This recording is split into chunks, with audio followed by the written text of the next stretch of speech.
This video is part of a series of 16 presentations by Crystal Whitten, Ph.D., based on her book, Country Living.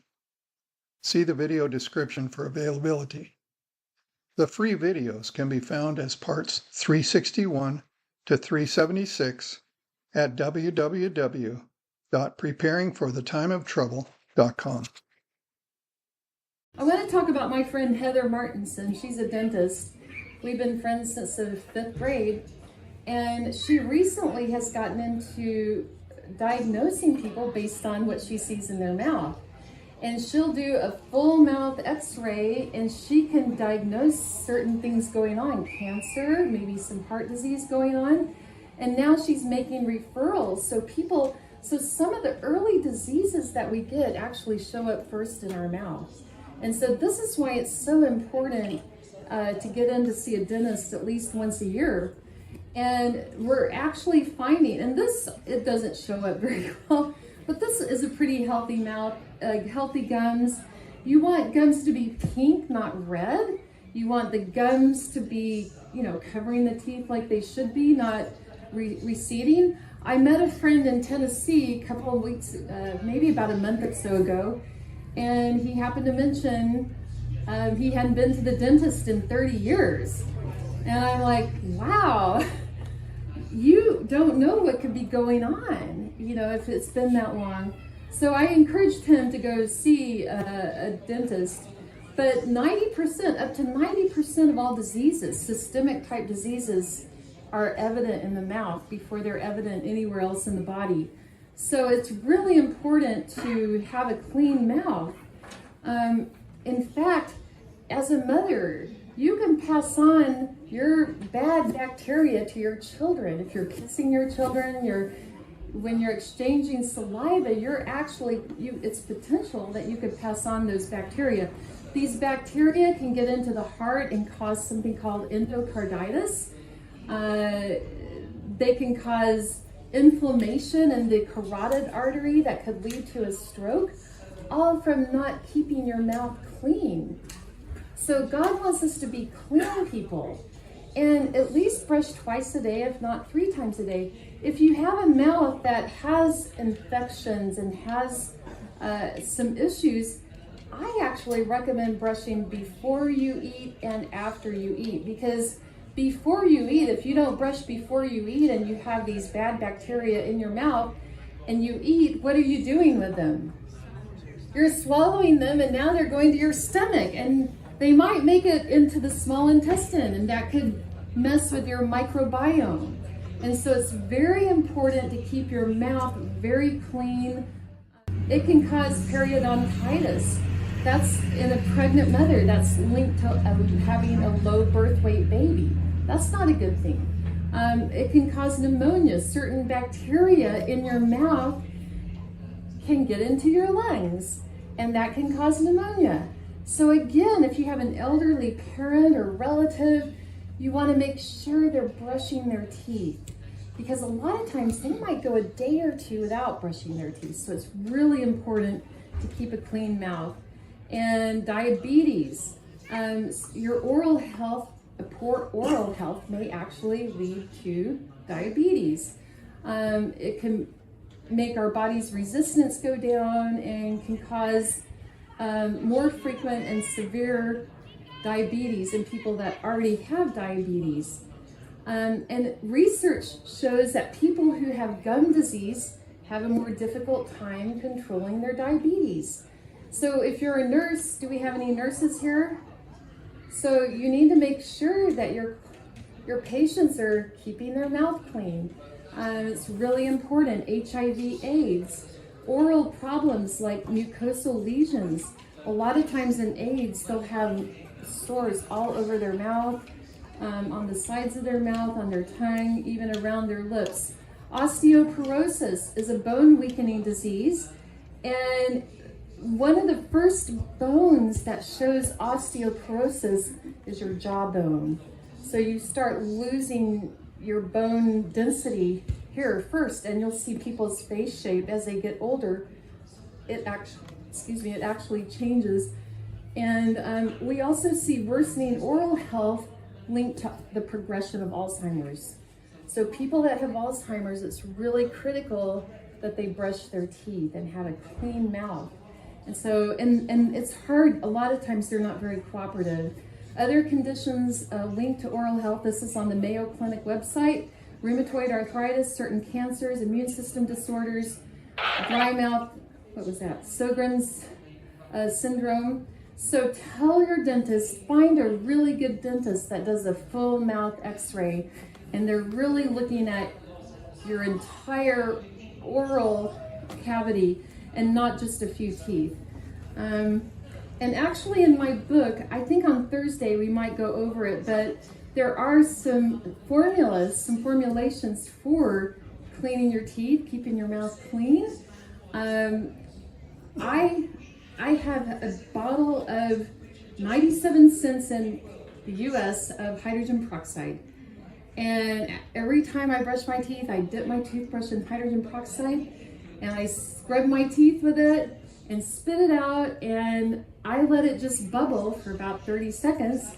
And that oxygen in the hydrogen peroxide will actually kill the bacteria it comes into contact with.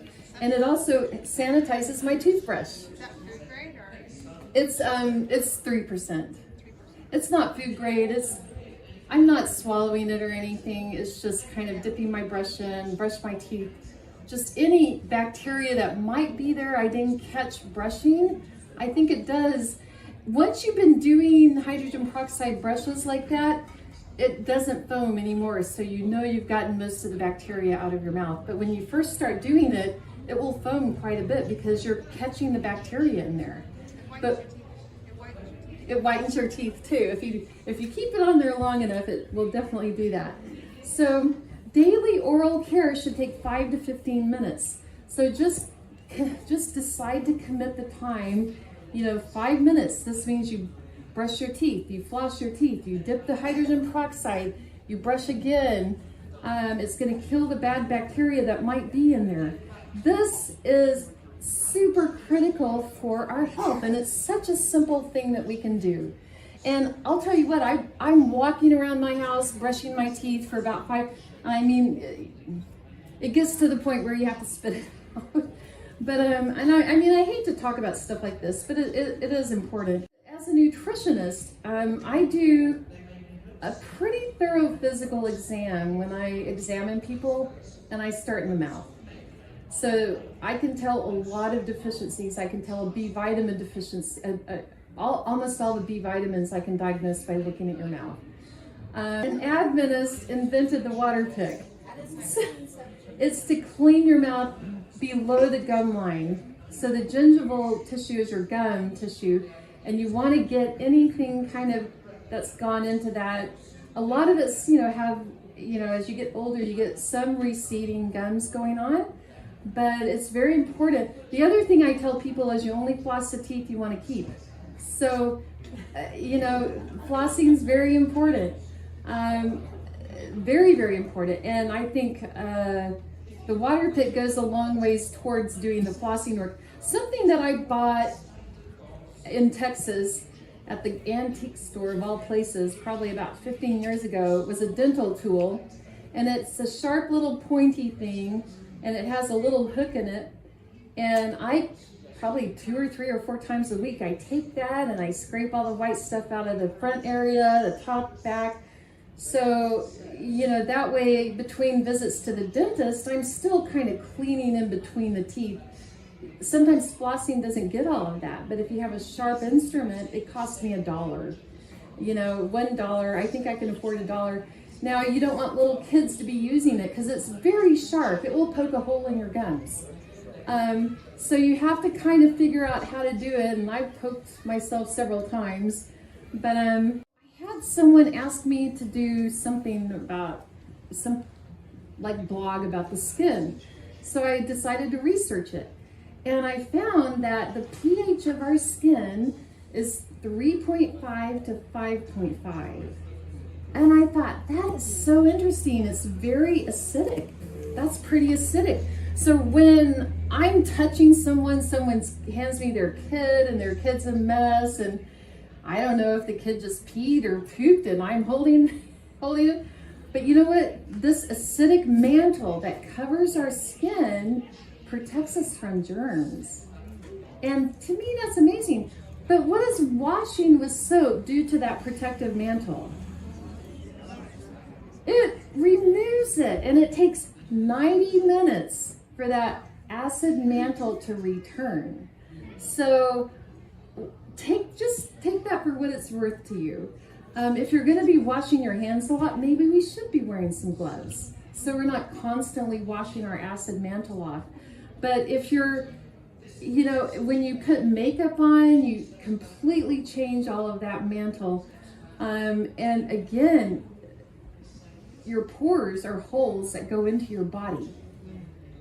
We have pores all over our skin. So whatever you put on your skin, where is it going to go? It goes inside your body. Is that something that you really think about? So all of these soaps and shower, whatever they are, showers, liquid things,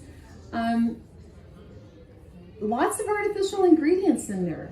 And as you put that on, even sunscreen, we have found out that sunscreen can be bad for us. And maybe that's causing some of the skin cancers that are going around. Because people can get skin cancer and they say, I've worn sunscreen my whole life. I never go out in the sun. And these are some of the people that are getting skin cancer. So you have to wonder. So the skin's pores, they're large enough to allow water, minerals, and even toxins to escape. And I'll tell you what, the summertime is a perfect time to start detoxing because it's hot. It's a great time to sweat. If you don't have your own sauna, get outside in the middle of the afternoon and try doing some yard work. You're gonna lose a lot of sweat.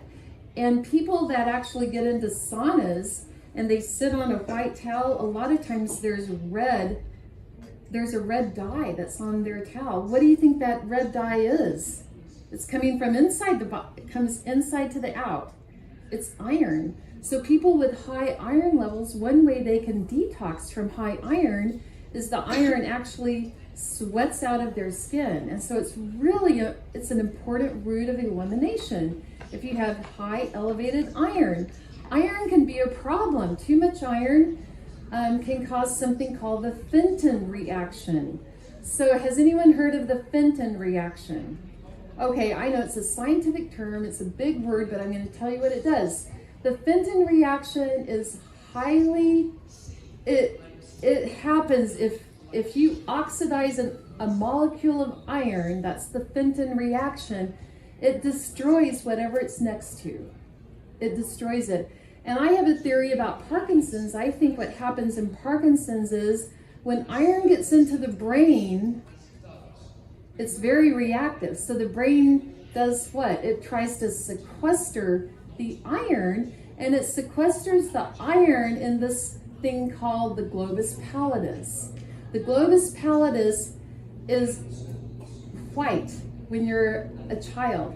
But as we get older and iron accumulates in our brain, it accumulates in our body, it gets into our brain, the globus pallidus starts collecting the iron, and it's like a storage unit. It just stacks it up in 3 dimensions. It stacks up the iron. When you get too much iron in your system and the globus pallidus can't take any more iron, this is my theory, I believe it releases the iron, and that release of the iron damages the part of the midbrain that controls movement. And that's when we get diseases like Parkinson's. So iron is very, getting out here and sweating and running is really a good thing because we're getting rid of any excess iron. And we may not have excess iron today, but I may eat something that has a lot of iron. I may eat a lot of raisins tomorrow that have a lot of iron and maybe more iron than I need. And so I may need to sweat after that and get rid of some of that iron. So your body is never the same. And I'm not saying anything against raisins. I love raisins. But all I'm saying is that our body is never the same. So anytime you can take the opportunity to sweat, what happened? Anytime we can take the opportunity to sweat, I think it's a good idea. And I know you men sweat a lot, right? And the men probably have higher iron because women have menstruation. We lose iron once a month through blood loss. So we don't really need to worry about too much iron usually until menopause. But certainly sweating is a good way to detox. So let's get back to bathing. So when you bathe, bathing actually removes any toxins that have come out of your skin. And it's excellent. And that's why if you work out at the gym, you don't want to go home and go to bed. Why? Because you have all that sweat, any toxins that came out of your body, you just took them to bed with you. So you want to shower, get rid of those toxins. It's really important. This is why we want to shower every day. Even if you haven't done a lot of hard work, your skin is still eliminating toxins. So it's good to take a shower every day. Bathing opens up the pores, it removes dirt, it removes toxins, and it returns normal functions to our body. So it's a really good thing. Showers clean us up, wake us up, charge us up, and boost our serotonins. I have a girlfriend, she has 2 kids, and when her son got into puberty, he was depressed. And she would tell me he spends 45 minutes in the shower. And she didn't understand that. And the way I understand it is, remember we talked about yesterday how showers are like a waterfall, waterfalls are serotonergic? He was just trying to get his serotonin up to a normal level. So I want to just take a quick tangent back onto serotonin. I think I didn't mention this yesterday. So kids have 200% the serotonin of adults. That's why they're out there laughing. I mean, kids think everything is funny. It's hilarious. And they're fun to listen to, right? I love their laughs. But when they hit puberty, their serotonin goes down to adult level. So 100%. From 200%, this is adult level. Now we're an adult. But it's not stable. So it can go down to 100, it can go to 50%, but it can go to 0 too, okay? So it's when their serotonin hits 0, what do they want? They don't feel good. And this can happen to any kid, the pastor's kid, the best kid on the planet. But when their serotonin level drops, they're gonna do whatever it takes to get their serotonin up. One thing that does that, alcohol does it, drugs do it, going out with your friends and doing crazy stuff does it. That's why it's so important when your kids hit puberty that you have a really good handle on what they're doing. And they want to break away from their parents, but it may be the time where they need their parents the most. So it's really important to kind of keep them close by, get a boat, get horses, get whatever it takes to bring all the kids over to your house so the fun happens there. Children, no matter if it's a girl or a boy, during puberty, they need a father. They need a father. Mothers are important, you're always going to be important, but that father needs to be spending one-on-one time with his teenage kids. And that needs to happen regularly. So, and I'm not going to get into all the reasons for that, but again, serotonin is so important. That's why your kids are in the shower for 45 minutes trying to get their serotonin up. When you see that happening, you need to take steps and say, I'm going to, whatever it takes, a candy bar at my house, a coffee bar. I'm not even promoting coffee, but if it gets the kids at your house, that's what you're trying to do. You're promoting fun. So you have to do something at that point. Okay, how frequently should we shower? Every day. Every day, sometimes twice a day. But do we have to soap up every time? No, remember, because when you put soap on, it takes the acid mantle. If you're having a second shower of the day and you haven't done that much, just get in there and rinse off. You don't have to always soap up, but I do recommend soaping at least once a day. Okay, so this was the part of my book I almost took out, but they said, no, you should keep it in there. So a good shower routine, play some nice music. If you can get outside and get some ground earthing before you shower and after you shower, that's a great thing. I will recommend against doing a niacin flush with a hot shower. I learned something really interesting on myself, the large experimental lab rat here, that if I had washed my face with hot water and splashed maybe a little bit on my arms, on my chest, my neck, and then I took my niacin to get a flush, the part that flushed was the parts of my skin that had been exposed to hot water. So I could definitely see that pattern, and that's because you have temperature receptors on your skin, and they can be either cold or hot. And the ones that had been exposed to hot were the ones that flushed. So kind of interesting. I don't necessarily recommend combining a flush with a shower. There's fight and flight mode, that's sympathetic. Parasympathetic is rest and digest. You want to be in the shower and rest and digest. And as I'm standing here, as you're sitting there, we're all expending energy to be upright. Our muscles are working. We're kind of alert. When we go home tonight and go to bed, we'll get horizontal. And that horizontal posture tells the body it's safe to go into parasympathetic. And that's where your blood pressure drops and all these really great things happen in parasympathetic. When you go in the shower, just try leaning against the wall and letting the hot water hit your back.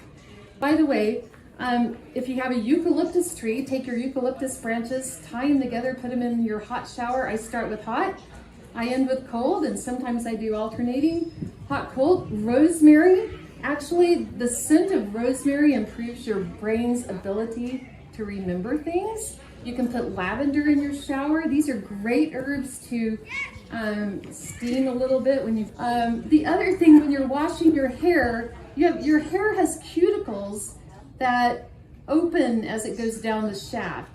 You don't want to wash up and wash the cuticle going the wrong way. You want to wash downward, and that preserves your hair. It's a little bit better. Okay, so a mitt can actually scrub and get some of the dead skin off.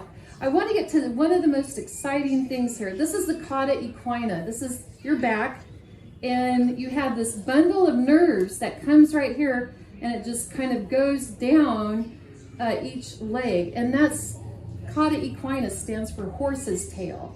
So you ladies that walk around with short shirts and your back exposed, if that part of your body gets cold, it's going to affect nerve transmission. So you want to keep that part of your body warm. It just makes everything work better. Water, you got to drink water. The recommendations for water have gone up. Women, 95 ounces. Men, 3 ounces shy of a gallon, 125 ounces. That's a lot of water, men. Okay, so let's just keep going. This is talking about being clean, and I really think it's important to have a clean home, and I'm in this process. I'm not there yet of getting rid of my stuff. So this is just one example. It's not my home, but there's not a lot of stuff here. So it feels like you could just go in there and read a book and not have to worry about picking things up. Very simple. Clean is good. Here's a clean kitchen. Not necessarily my style of kitchen. I couldn't find, there's something about, I can't get good images here. This is a very nice, clean, a few little knickknacks here and there. Another clean area.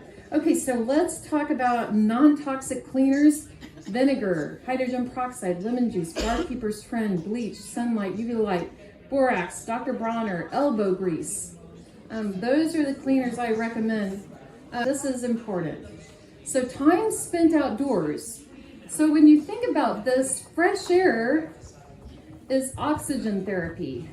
You're getting oxygen. Well, I don't want to be in your pictures. I'm going to come back down here. I can see people taking pictures. So walking in the forest is forest bathing. As I walk under some of these trees, I can feel things coming down from the trees on me. These are beneficial compounds. They reduce blood pressure. Sunlight is vitamin D, proton therapy, improves sleep. Contact with the earth is electron transfer. We're going to talk about that. It's so important. Magnetic therapy. The earth is magnetic. When you're barefoot, you contact that magnetism. Observing the stars, that's studying nature, God's second Bible. You do that in the country. When you're in the city, you don't see the stars like you see it in the country, right? How many of you live in the country and have a beautiful, beautiful sky? Yeah, growing flowers is scent. The scent of flowers is olfactory and visual therapy, because flowers, this is actually analog. We can see digital and we can see analog, and the brain prefers nature's colors and not digital colors. Locate the best swimming hole. This is resource management, right? So the kids always figure out the best swimming hole. Growing food, nutrient therapy, eating food, taste and pleasure therapy, touching, kinesthetic therapy, lovingly caring for animals. That's what God, He gave us a lovely dominion over the animals, etc., etc. I do want to get to this because this is so important. The human body is wired for action. It needs to move to recharge. When the body fails to move, its composition is altered and your body weight starts to change and your metabolism changes, and it's not necessarily for the better. In Bible times, people walked 5 to 10 to 20 miles a day. That's what we're geared for. We can do that. The human body is made to walk. To be aware of new videos like this one, be sure to subscribe to the Preparing for the Time of Trouble channel. For more free videos and downloadable audio podcasts, as well as handouts, go to www.preparingforthetimeoftrouble.com. Topic categories include recordings of live seminar presentations, country living, sustainable gardening, homestead remedies, how to be self-sufficient when the grid goes down, wild edible and medicinal plants, hydrotherapy, and end-time Bible prophecies. To take advantage of these free resources, go to preparingforthetimeoftrouble.com.